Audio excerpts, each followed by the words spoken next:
우리 오늘 새가족 교재 11장 믿음에 관해 살펴보겠습니다. 믿음은 어떻게 성장하는가?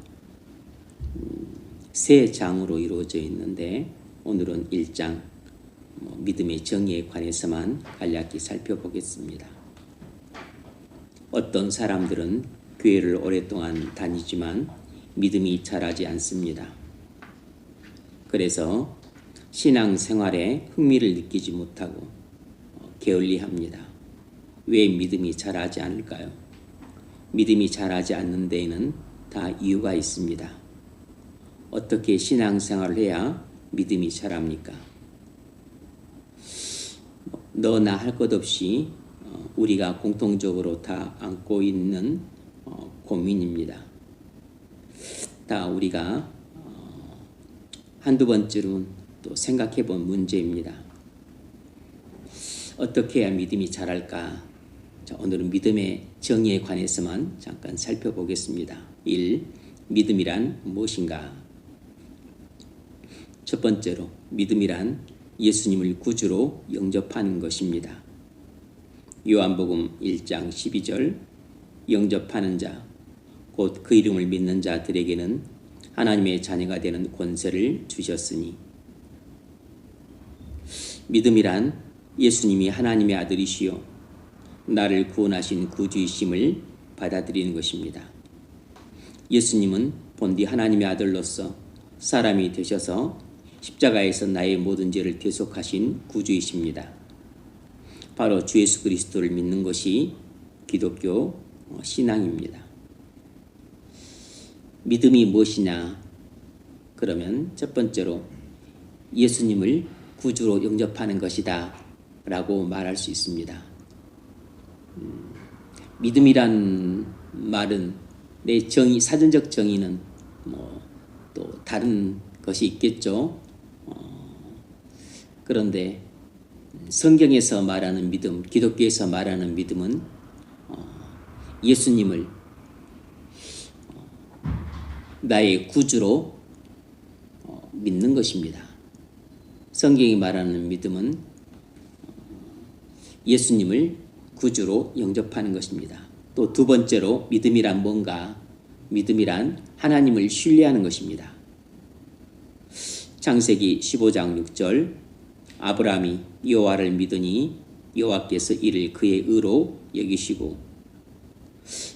여기서 믿음은 이신칭의 믿음이죠.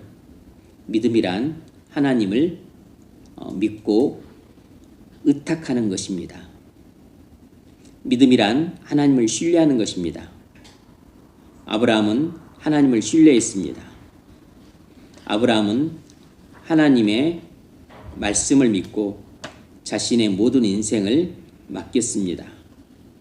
그런 거로 믿음은 하나님을 신뢰하는 것입니다. 우리는 하나님을 신뢰할 때 하나님을 믿고 우리 인생을 맡깁니다. 하나님이 아브라함 나이 86세, 창세기 15장이 86세 때죠. 찾아오셔서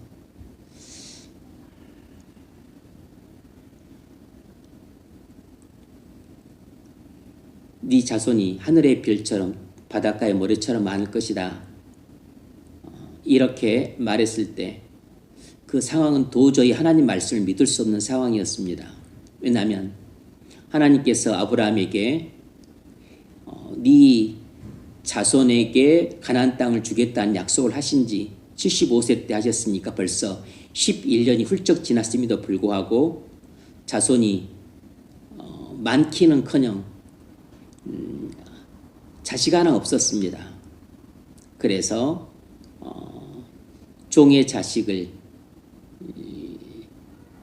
양자로 삼으려고 했죠. 엘리에셀이라고. 그런데 하나님이 아니라 그랬습니다. 사라에게서 자식이 날 것이라.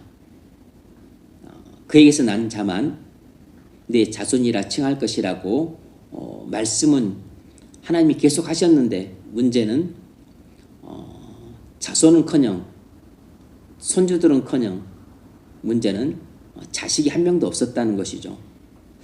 그런 상황에서도 아브라함은 하나님이 하신 말씀을 믿었습니다. 그리고 자기 인생을 의탁했어요. 이것이 바로 성경이 말하는 믿음입니다. 눈에 보이는 환경으로는 결코 믿을 수 없는 환경인데, 그럼에도 불구하고 눈에 보이는 환경을 믿지 않고 눈에 보이는 환경과 완전히 상반된 하나님 말씀을 믿고 그 하나님 말씀에 자기 인생을 의탁하는 것, 그것이 성경이 말하는 믿음의 정의예요. 그래서 믿음이란 하나님 말씀을 전적으로 인정하는 것, 그리고 심정적으로 또 동조하는 것, 그리고 의지적으로 자기 인생을 맡기는 것입니다. 그래서 믿음이란 마음으로 믿는 것이죠. 머리로 믿는 게 아니고. 믿음에는 세 가지 요소가 있습니다. 첫째, 지적인 요소는 하나님 말씀이 진리임을 깨닫는 것입니다. 하나님이 어떤 분이시고 사람이 어떤 존재고 그리스도는 사람을 위해 어떤 일을 하셨는지를 깨닫는 것입니다. 둘째, 감정적인 요소는 하나님 말씀이 진리임을 깨닫고 기뻐하는 것입니다. 하나님에 대한 경외심을 느끼고 내가 죄인임을 깨달을 때 애통함을 느끼고 그리스도께서 나를 위해 십자가에 달리셨음을 깨달았었을 때 감격하고 하나님의 큰 사랑을 깨달았었을 때 하나님의 사랑을 느끼는 것입니다. 이런 감정적인 요소가 수반이 되면 대체적으로 의지적인 요소도 수반이 됩니다. 하나님께 셋째, 의지적인 요소는 하나님께 나의 인생 전체를 맡기는 것입니다. 우리가 주 예수 그리스도를 믿는다면 반드시 우리는 나보다도 더 나를 사랑하시는 하나님 아버지께 우리 인생 전체를 맡기게 됩니다. 그래서 믿음이란 마음으로 믿는 것인데, 마음으로 믿는 것이란 무엇인가? 지적으로 인정하고 동의하는 것입니다. 그리고 또 감정적으로 동조하는 것이에요. 기뻐한다든지 슬퍼한다든지 또 감격한다든지, 그리고 의지적으로 순종이 따르는 것입니다. 의지적인 순종이 따라요. 그리고 의지적으로 우리 인생을 하나님께 맡깁니다. 이것이 믿음이에요. 그래서 믿음이란 하나님을 신뢰하는 것이라고 정의할 수 있습니다. 세 번째로, 믿음이란 주님께 순종하는 것입니다. 요한복음 14장 15절, 너희가 나를 사랑하면 나의 계명을 지키리라. 유명한 말씀이죠. 너희가 나를 사랑하면 나의 계명을 지키리라. 또 그 다음에서는 나를 사랑하는 자라야, 내 계명을 지키는 자라야 나를 사랑하는 자니 라고도 말씀하셨습니다. 내 계명을 지키는 자라야 나를 사랑하는 자니. 여기서 사랑이란 말은 믿으면이란 말과 같습니다. 너희가 나를 믿으면 나의 계명을 지키리라, 이렇게도 호환할 수 있습니다. 너희가 나를 사랑하면 나의 계명을 지키리라, 이 말이나 너희가 나를 믿으면 내 계명을 지키리라, 이 말이나 같은 뜻입니다. 왜냐하면 우리가 주님을 믿는 것은 주님을 사랑한다는 말과 같은 뜻이에요. 그리고 내가 주님 말씀을 순종한다는 것과도 같은 뜻입니다. 우리가 주님을 믿으면 주님 말씀에 순종합니다. 우리가 주님 말씀에 순종하지 않는 것은 주님을 믿지 않기 때문입니다. 또 달리 말하면 우리가 주님 말씀에 순종하지 않는 것은 주님을 사랑하지 않기 때문이에요. 우리가 주님을 믿으면 주님 말씀에 순종합니다. 똑같이 우리가 주님을 사랑하면 우리는 주님 말씀을 순종합니다. 믿어도 순종하고 사랑해도 순종해요. 그러니까 믿는 것이나 사랑하는 것이 실질적으로는 같은 뜻인 겁니다. 내가 주님을 믿는데 사랑하지 않는다, 그럴 수는 없는 것입니다. 우리는 주님을 얼마만큼 사랑하느냐라고 묻는다면 내가 믿는 만큼 사랑하는 것입니다. 내가 순종하는 만큼 주님을 사랑하는 것이에요. 남편이 아내를 얼마만큼 사랑하느냐, 그건 알 수 있죠. 내가 아내를 위해 희생하는 만큼 사랑하는 것입니다. 아내가 남편을 얼마만큼 사랑하느냐, 아내가 남편에게 복종하는 만큼 사랑하는 것입니다. 우리가 하나님을 얼마만큼 사랑하느냐, 그건 내가 하나님을 위해서 자기를 부인하고 자기 십자가를 지는 만큼 사랑하는 것입니다. 내가 하나님을 의탁하는 만큼 사랑하고 있는 것이에요. 우리는 하나님을 사랑하는 만큼만 순종합니다.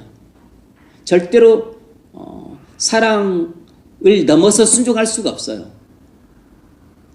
우리는 하나님을 믿는 만큼 순종해요. 동시에 하나님을 사랑하는 만큼만 순종하는 것입니다.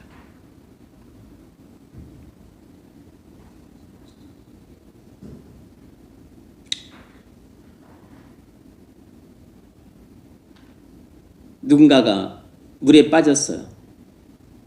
그런데 아구아구 소리만 내고 달려가서 구하지 않는다면 그건 그만큼 내 목숨을 바칠 그 마음이 없는 거죠. 물론 뭐 또 수영을 못해서 그럴 수도 있긴 하지만 그래도 자식이 빠졌다면 부모라면 수영 못해도 일단 뭐 달려들겠죠. 뭐 다이빙 하거나 빠지겠죠. 뭐 같이 죽는 한이 있더라도.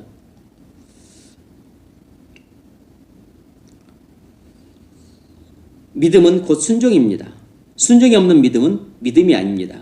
그건 제가 이제 이건 설교가 아니기 때문에 딱 간략하게 진술하기 위해서 다른 성경 구절들은 가급적 인용을 안 했습니다. 야고보서 2장에 보면 나오죠. 순종이 없는 믿음은 죽은 믿음이다. 야고보서의 중요한 가르침 아닙니까? 순종이 없는 행함이 없는 믿음은 죽은 믿음이다. 영혼이 없는 몸이 죽은 몸같이 행함이 없는 믿음은 죽은 믿음이다. 이 말은 행함이 없는 믿음은 죽은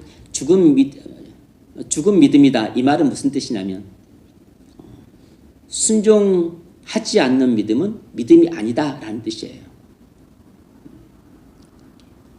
안고 없는 찐빵은 찐빵이 아닌 것처럼 순종이 없는 믿음은 그 자체가 믿음이 아닌 것입니다. 믿음은 반드시 순종을 수반합니다. 그래서 히브리서든 또 야고보서든 일반적으로 성경에서는 믿음이란 말과 순종이라는 말이 교호적으로 사용되고 있어요. 주님은 우리의 순종을 보고서 우리의 믿음을 인정하십니다.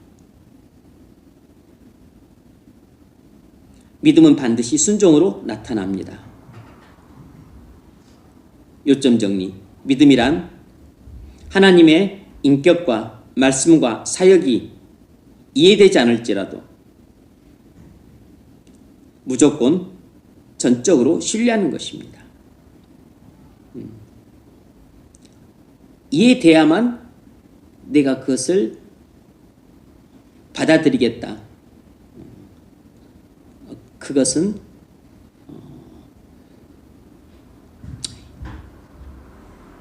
믿음의 자세가 아니에요. 이해돼야만 내가 그것을 믿겠다. 그럼 평생 못 믿습니다. 왜냐하면 기독교는 세상 종교가 아니라 하나님으로부터 내려온 종교이기 때문에 본질 자체가 신비해요. 그래서 기독교의 중요한 그 교리는 전부 이성으로 이해될 수 없는 신비로운 교리들입니다.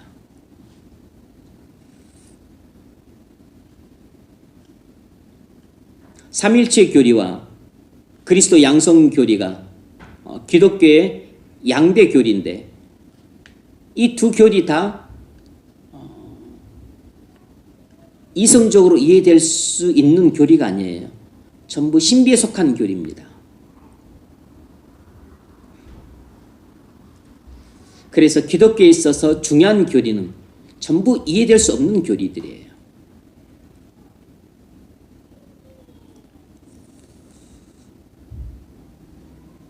그러므로 우리는 하나님의 인격이 이해되지 않아도, 그리고 하나님의 사역이 이해되지 않아도, 하나님의 말씀이 이해되지 않아도 우리는 그냥 하나님의 말씀 자체를 무조건 인정하고 동의하고 받아들이는 것이에요.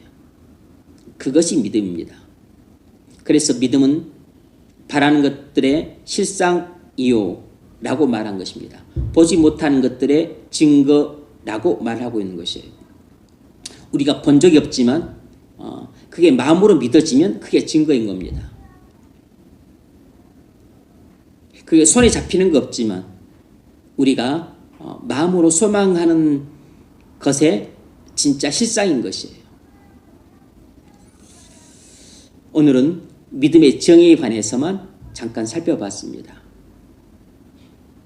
다음 시간에는 이제 본 주제인 믿음이 성장하려면 어떻게 해야 되는가 하고 또 세 번째 문제를 잠깐 살펴보겠습니다.